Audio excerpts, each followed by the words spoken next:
Welcome to YS Online. Ako po si Dice coming to you from the Suzuki Nihongo Learning Center in Quezon City, the Philippines.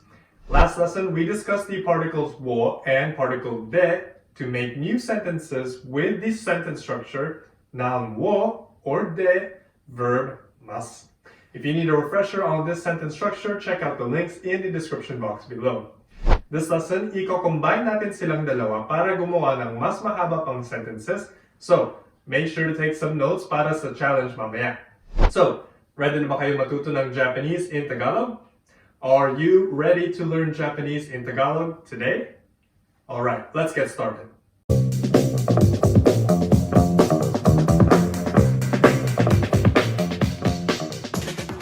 Okay, so now, alam na natin ang noun wo, verb mas, at ang noun de, verb mas sentence structures. Now, let's try to combine both into one sentence. Pag dinugtong natin ang mga particles natin sa isang sentence in Japanese, yung usual flow or structure ng sentence describes the large things, place, or objects first, then the smaller things or subjects next.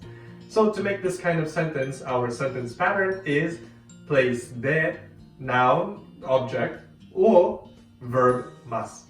Napakasimple lang siya.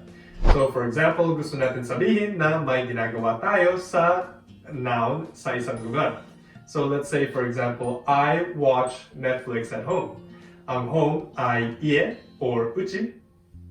Ang verb na gagamitin natin ngayon ay to watch. So that's mimasu. Yung object naman ng verb natin is Netflix. So in Japanese, ang Netflix ay ganun lang siya mismo, just with a Japanese pronunciation. Netto Furikusu. Since home yung malaki dito at siya yung lugar, mauuna siya. Then we place the object which is Netflix and the verb mimasu. So we have ie de Netflixu wo mimasu.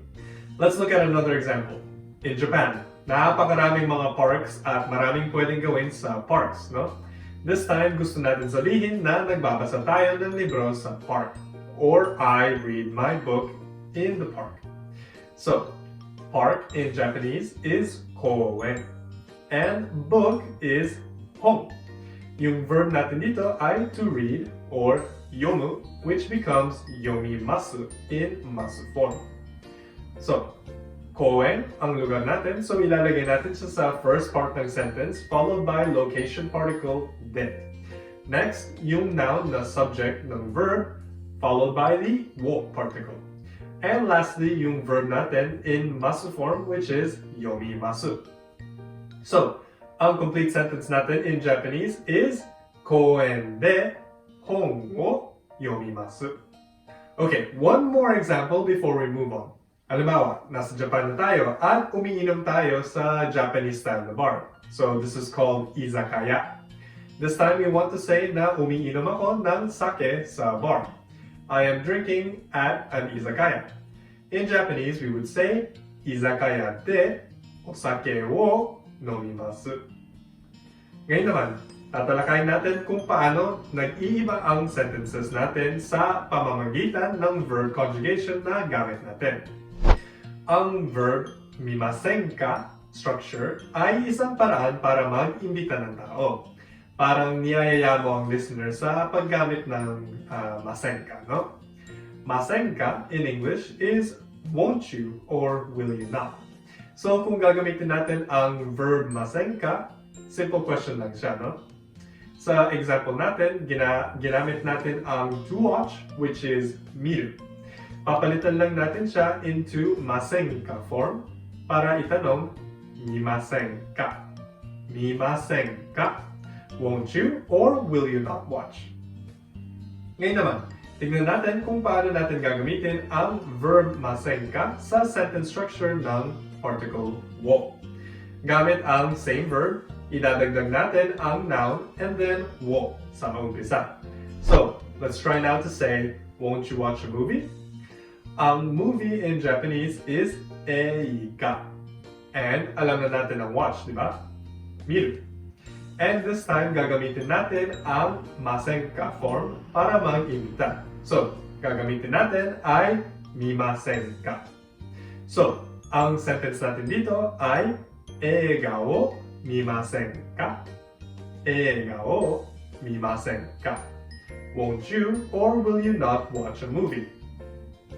Now, pansinin natin yung noun wo verb must sentence structure natin. Ginagamit pa din natin ang structure but variation lang ito dahil sa verb conjugation natin.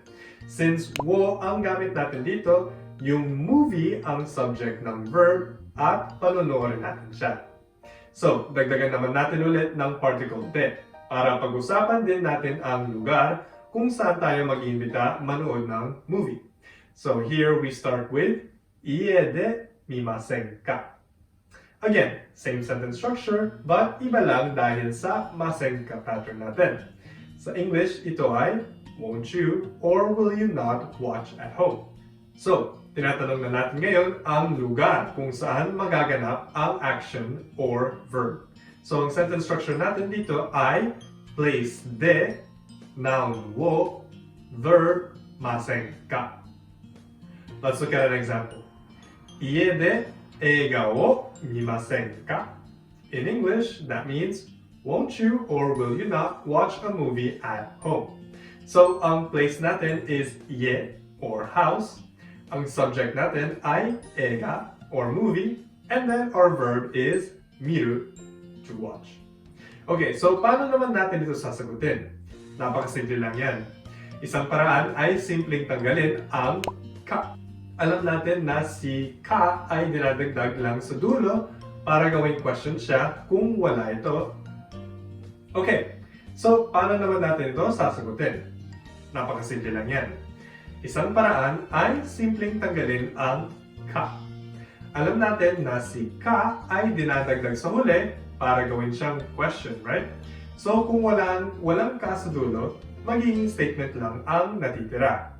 So, imbes na won't you or will you not watch the movie at home, magiging I won't or will not watch the movie at home.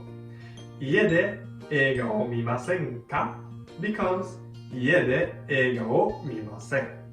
Or to shorten the answer, pwede natin sabihin ie mimasen. Kung positive naman, yes, sasali tayong manood, it's hai mimasu. Kung mapapansin natin, pwedeng gayahin yung structure ng question sa response. Ma-apply pa natin itong rule sa iba pang mga tanong. Okay, tingnan natin ang isa pang way or paraan kung paano tayo mag-imbita gamit ang verb masho ka structure. Ibig sabihin ng masho in English is let's. Dali lang, no?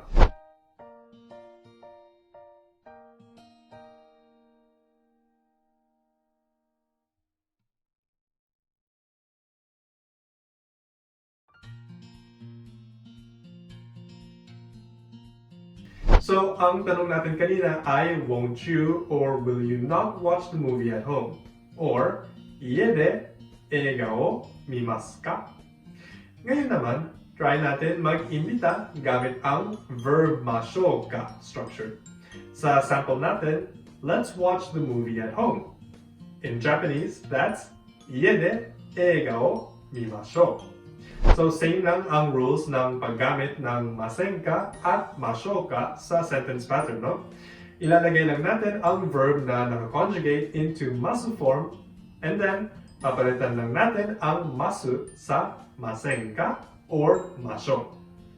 So if we want to make a sentence into a suggestion, let's say, let's watch a movie at home, we say, ie de eiga wo mimashou ka?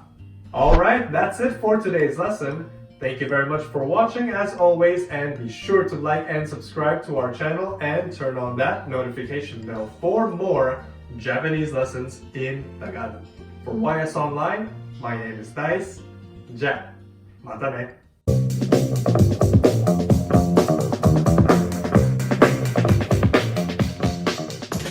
If you're a full member of our YS Online program, be sure to use the quizzes and other resources available to you. Use our learning materials to help you pass the JFT, the JLPT, and other Japanese language exams. And of course, if you're interested in becoming a full member of YS Online, hit us up at www.ysnlc.com. Classes are running full year and we are interested to hear from you. I'll see you next time.